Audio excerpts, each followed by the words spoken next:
Okay, now we are live. We have had some internet difficulties now.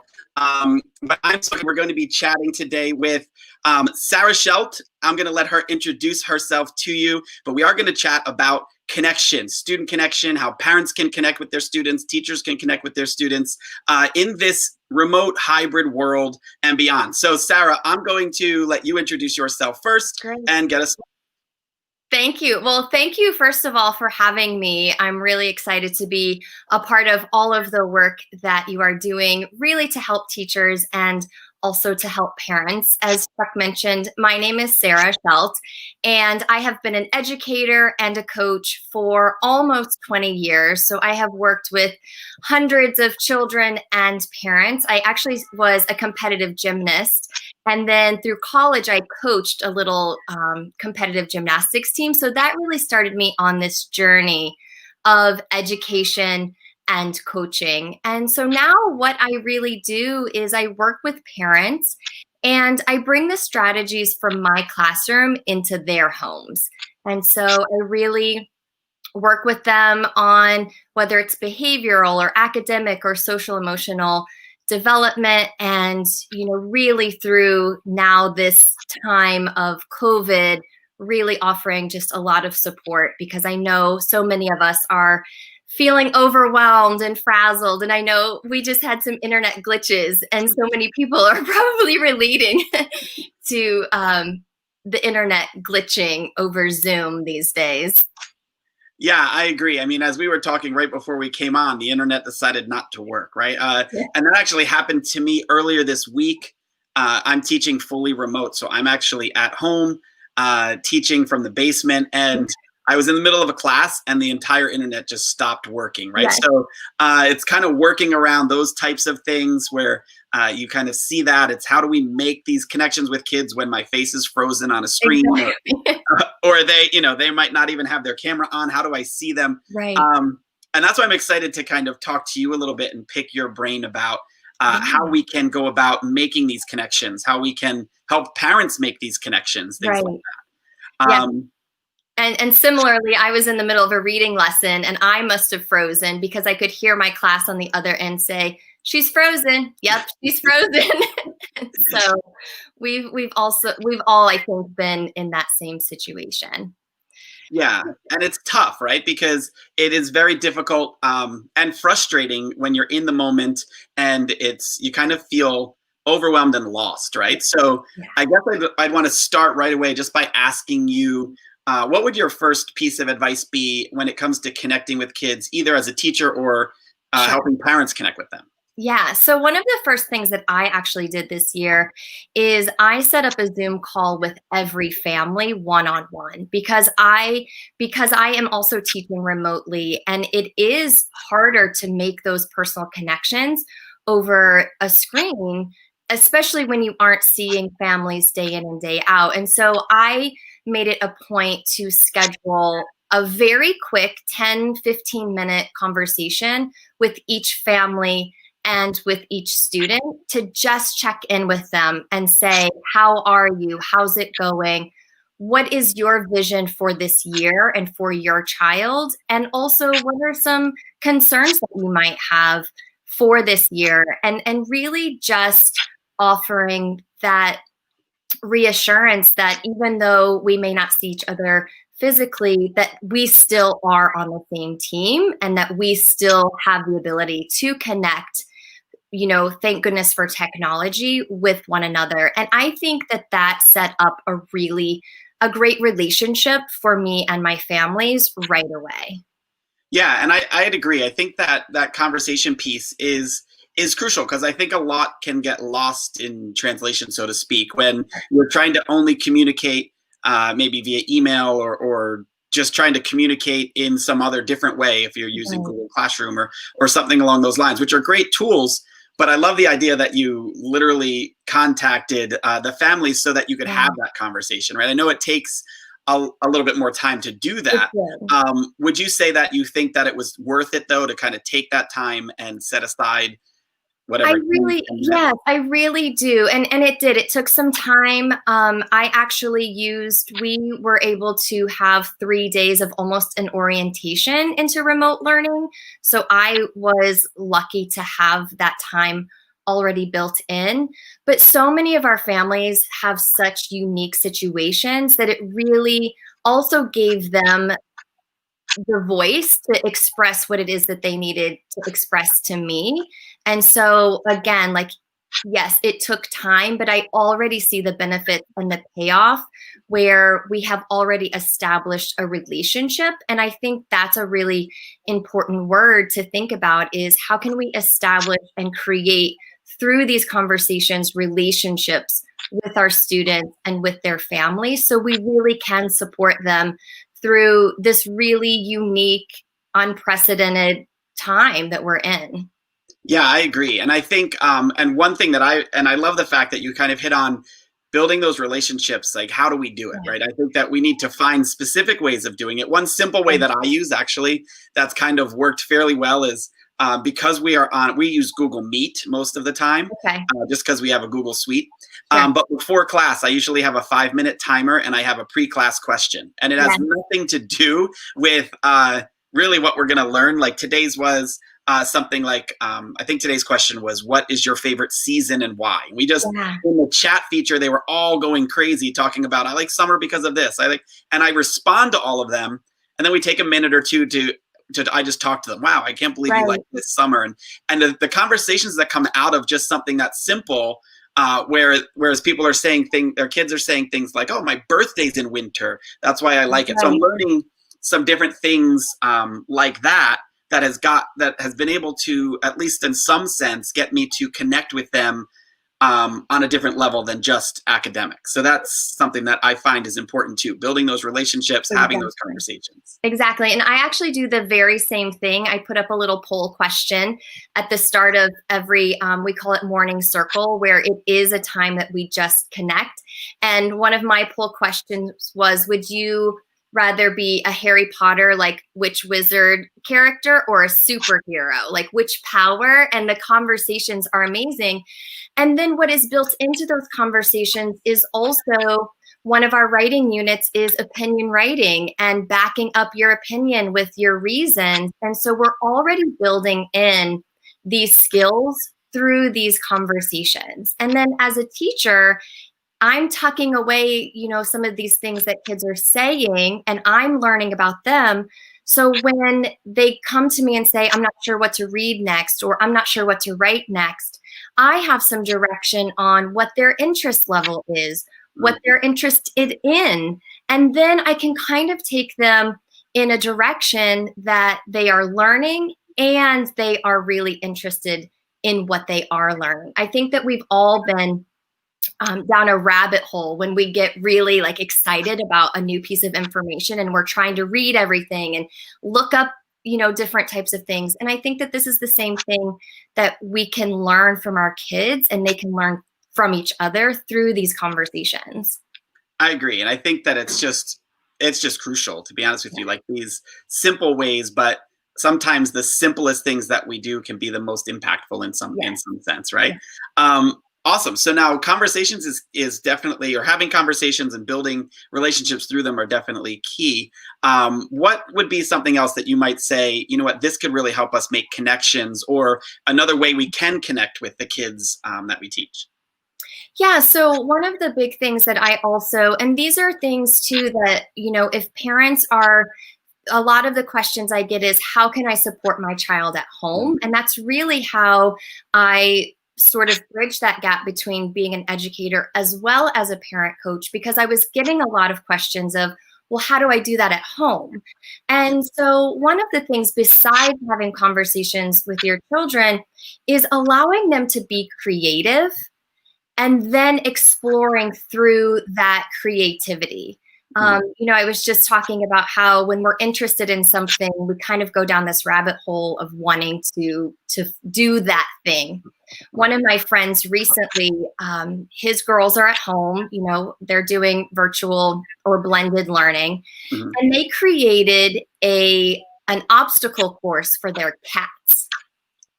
And so, if we think about like this is a fun activity, but if we think about the learning that is actually involved in creating an obstacle course, not only are you having conversations with your child, but they're also coming up with ideas. They're brainstorming ideas. They're using math and science to build the obstacle course. They're communicating. This was a family with 2 sisters. Problem solving, all of these things that we essentially want our kids to learn, they can do through these creative activities. And again, the conversation fuels the creativity, and it just becomes a really nice cycle where you can ask questions like, oh, how did you come up with that? Or was there anything that didn't work? How did you fix that? And a lot of times we're talking about growth mindset and trying to teach our kids, both in the classroom and home, how to be resilient, how to have persistence. And all of these things can be learned and taught through conversation and through creativity. And so, I think that when it comes to how can we support our students at home, it's through these extra activities that you do together that really are modeling learning for your kids.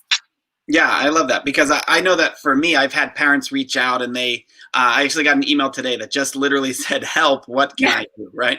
And what I totally agree. I think that sometimes parents can feel overwhelmed because they think, well, there's no way that my kid can do all of this work and what are they doing? And I don't really feel like I can assist them or help them in any way. And I love that point of, well, you can, if you're creative, right? Like, and giving them some ideas like, oh, why don't you have them build an obstacle course for your cat, right? Something along those lines.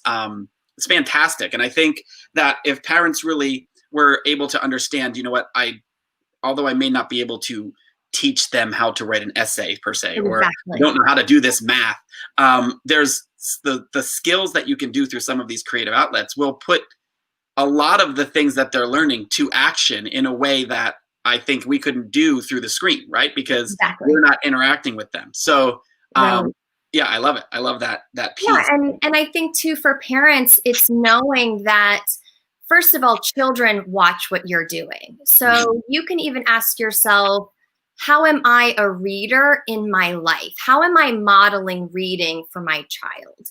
Or how am I modeling writing for my child? Yes, it may not be that you're sitting down and writing a novel, but maybe you're writing an email, maybe you're writing a grocery list. And these are things that you can also have your child help you with.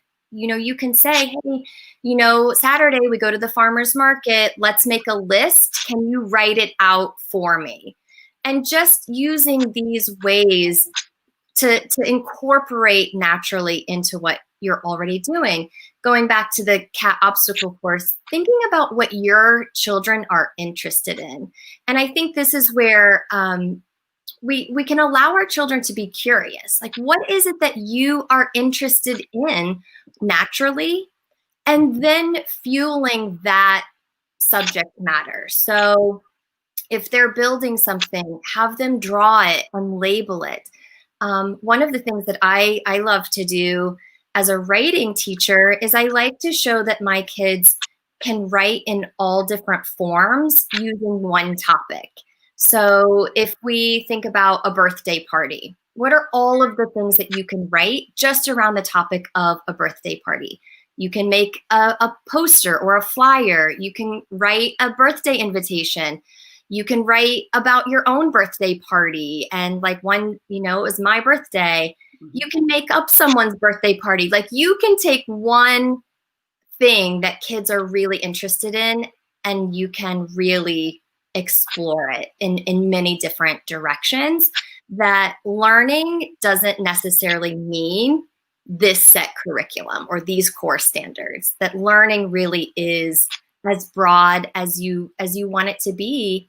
And with the curiosity, asking questions. Ask your children, how do you think we could make that work? What would you like to do?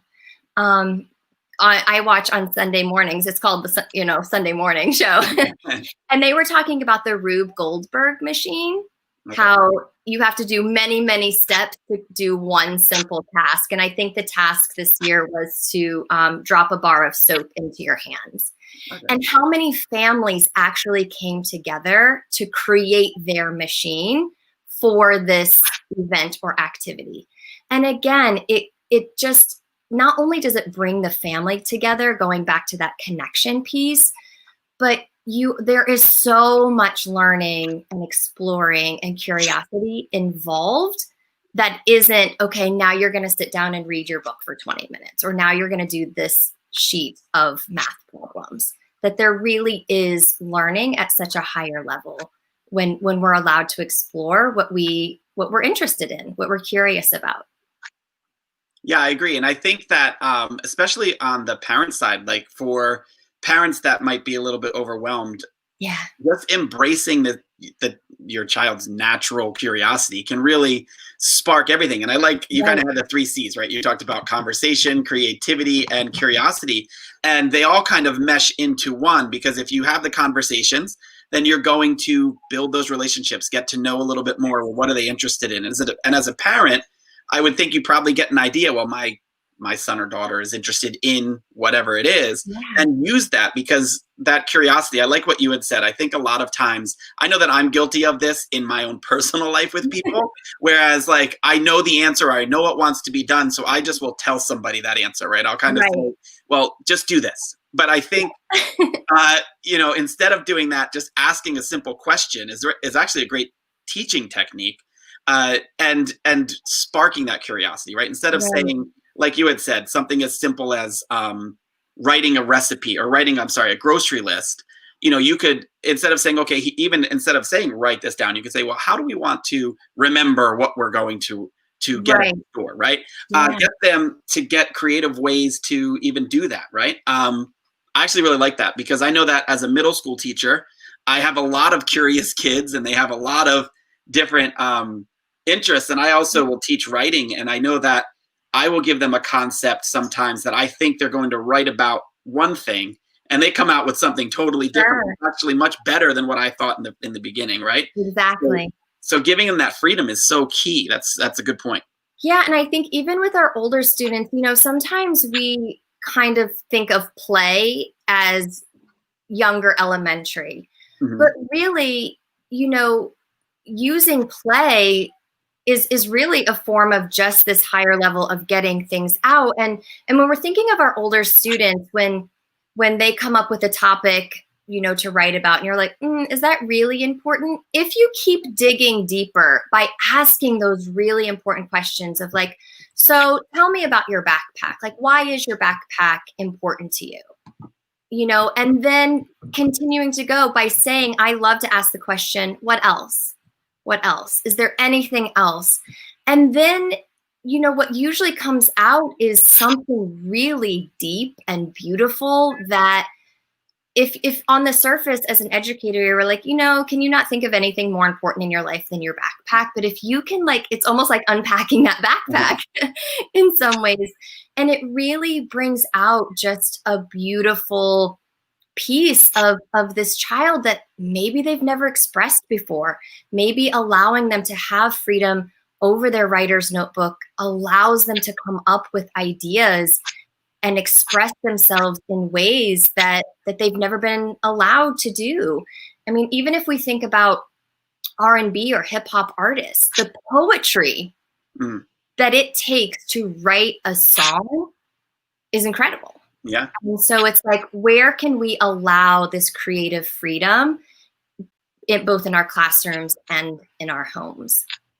And I love that, because I think that you kind of hit on the creative freedom, right? I think a lot of times, and I know I've been guilty of this as well, I think we often hold our students back in ways because we don't offer them that freedom, right? Now, freedom doesn't necessarily mean, hey, go and free for all, do whatever you want. But I think I like that creative freedom, right? Because we have some kids that probably can write amazing songs or amazing music, and all they need is the permission to do so, right? Yes.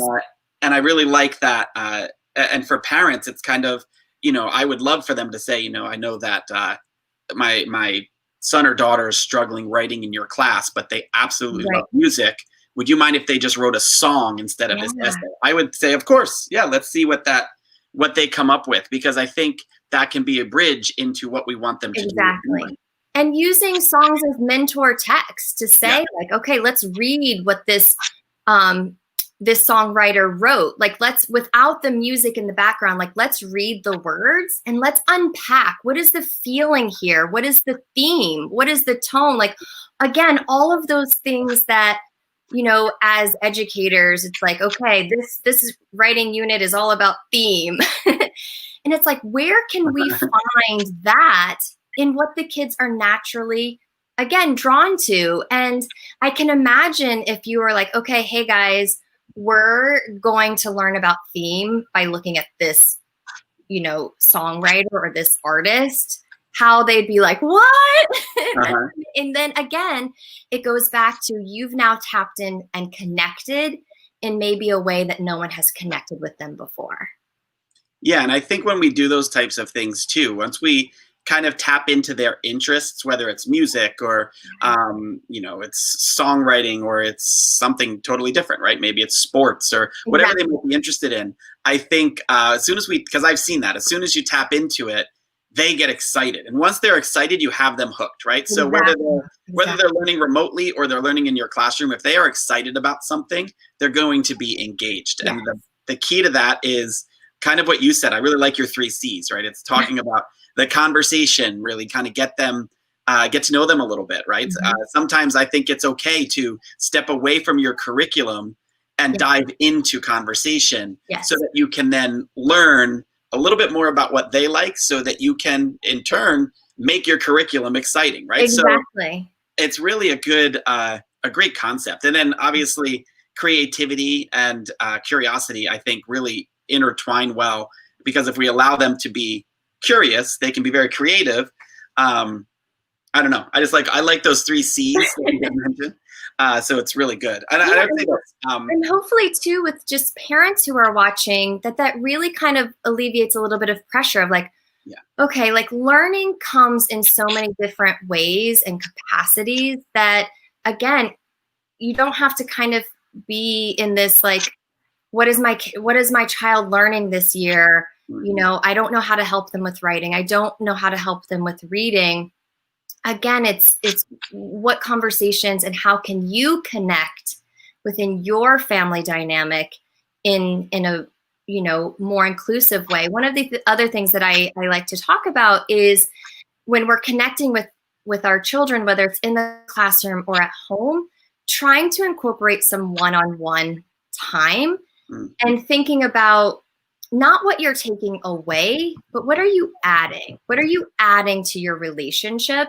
And again, that's why I love to do the one-on-one, whether I'm conferring with my students because it's one-on-one, or whether I met with them before really our school year kicked off, is because it's value added. It's adding to, what am I learning? What do I know? And as parents, when we have that connection and that relationship with our children, then they trust us. And then they come to us when there is a problem, or they are stuck on something, or there is a concern. They come and they seek us out for guidance or those answers in what it is that's happening in their life. And so again, it might sound simple of, oh, I just met with kids one-on-one, or I'm just building this conversation. But what it offers and what it gives is really big, and it has exponential impact. I agree. And I think one-on-one time, especially from a parent to their child situation, and especially in a hybrid or remote learning situation, can be crucial, because I also believe that that one-on-one time, like you had said, really will uncover or reveal so much about the relationship, and it'll bring you closer together. And I also think that when you do spend that, the child or the student, now, whatever age they are, will know that whatever it is you're talking about is important and you value them, right? So exactly. I really feel that when a student feels valued, especially or when a kid feels valued by their parent, and you know, they whether it's at school or something they're interested in, it almost validates what they're doing and excites them. So I love that. One-on-one time is great. It's important. Yeah, and so much, we've been talking a lot about how this helps in the academic world, but imagine what impact this has on a child's self-esteem, on their social emotional health. Right now in this situation, not only are we considering our physical health as parents, as teachers, and a lot of self-care for our physical well-being, but our mental and our emotional well-being is equally as important. And if we really take time to be present and be present listeners, and I teach my students about whole body listening, and I teach my parents that I work with about how can you listen to your child in a way where they feel like they're being heard. They're really being heard, and how that can then have an effect on how you do help them with some emotion that might be coming up. I was talking to one of my students this week, and we were reading together, and she said, Miss Scheldt, sometimes I feel my feelings all the way down in my feet. And she said, you know what you have to do though? She said, you have to bring them out into the sunshine. And I was like, that is perfect. I mean, I could not have said it any better. And again, by having these conversations, having this connection, being fully present and allowing kids to be heard allows those feelings to come up and allows our students and our children to be vulnerable. So then we can guide them in a way that we want to, or that we need to, that feels good for our family dynamic, that feels good for our classroom dynamic. And so really having these conversations, having this connection, being curious, allowing your students and children to be curious, not only is great for academics, but just their emotional and mental well-being is also, it's just a great thing all the way around for kids and their whole selves. Yeah, I agree. I think, and I think that's something that is a very difficult thing to try and balance, right? The emotional well-being, because I think sometimes we can be so busy, whether we know that, okay, our kids are on Zoom or whatever they're doing, learning, we're at work, maybe working from home, and things that in between space can kind of be forgotten. Like, we need to have that social emotional piece involved, and we need to be present and listen, not in a way that, the kids really know that they're being heard. I think that's such an important thing to remember. Yeah, because especially, I mean, and I guess I could probably say this for all of us and kids of any age, their behavior is a sign that something else is happening. If the child doesn't want to put their shoes on, and it's interesting that I've talked to several parents over the last few weeks, and children not wanting to put their shoes on has come up many times. And for a parent asking, like, okay, why do they not want to put their shoes on? Because that's an indication that something else in their reality doesn't feel right. So it's taking time to pause and really think about or ask, like, what's really happening? Like, what's coming up for you? Because then the behavior will escalate until they will get your attention in some form or fashion. Yeah, and I think that's important, and that's a really important thing for parents to remember, right? Because I know that often, like you had said, I don't want to put my shoes on. It's not that you don't want to put your shoes on. It's some other deeper issue. And that kind of goes back to almost what you had said, a strategy and curiosity in asking questions, right? So a simple question there could almost open the floodgates, so to speak. So instead of yelling at them and saying, put your shoes on right now, and losing our patience, it could be, how did your day go today? Is everything okay? And then they may just open up and, let you know why they don't want to put their shoes on. So Right. And one of the things that I also say, sometimes with my students, when I can see they're frustrated, I can clearly see that something is not working for them. And I will actually say, I see you're really frustrated right now. Is that true? Are you feeling frustrated? And then it kind of gives them, again, that permission to be like, yeah, I am feeling that. And so then I can move into, okay, what strategies now do you need to do to shift? You know, we call it, do you want to stay in this feeling or do you want to shift? And one of the things, going back to writing, I have my students and children that I work with create a menu. When I'm feeling upset, angry, frustrated, these are the things that help me shift out of that feeling. And so sometimes we do have to name a feeling for our students or our children and say, it seems like you're feeling frustrated. Is that true? And then it kind of gives them that go ahead to be like, no, I'm not frustrated, like whatever is coming up for them. Or they can say like, yes, like this isn't working the way that I wanted it to. I'm not sure what to do. And then you can help them work through that feeling without fixing it for them. Mm-hmm. So.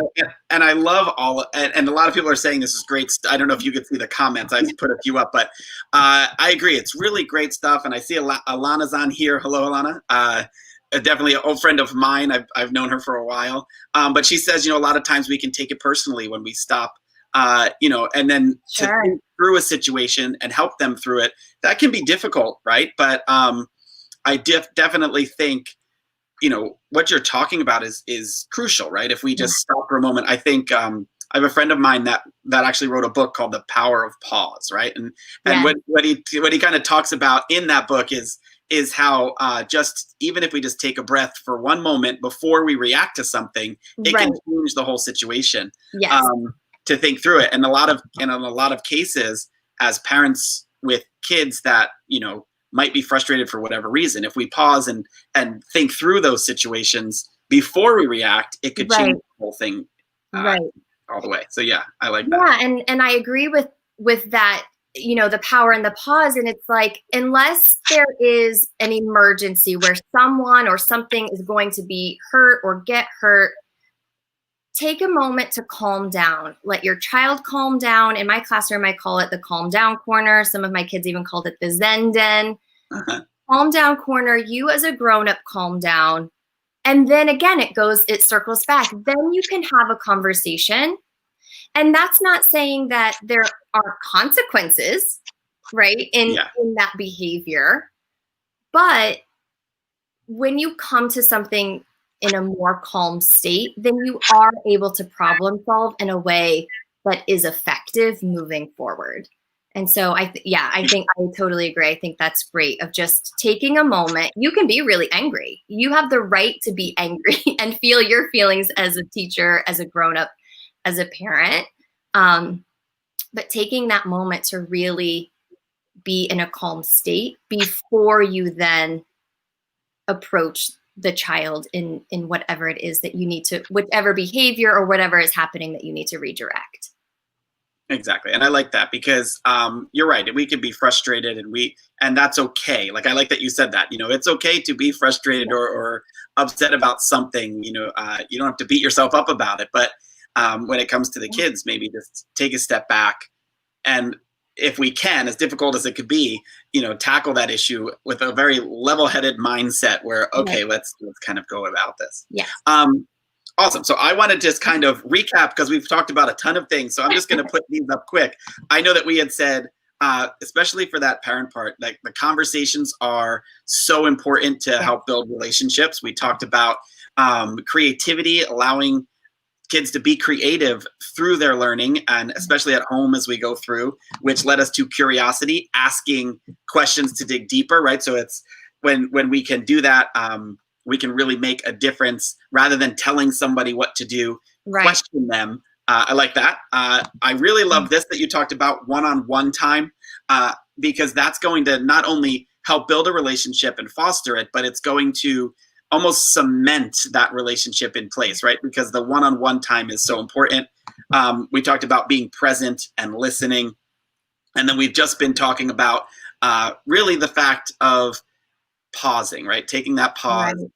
possibly question why they are doing whatever behavior they're doing to get to the bottom of it, right? Exactly. So I guess I'd want to say, just to kind of end our conversation a little bit, because I know Sure. that a lot of people are loving it, but I want to be conscious of your time. But would you say anything, any last bits of advice for parents or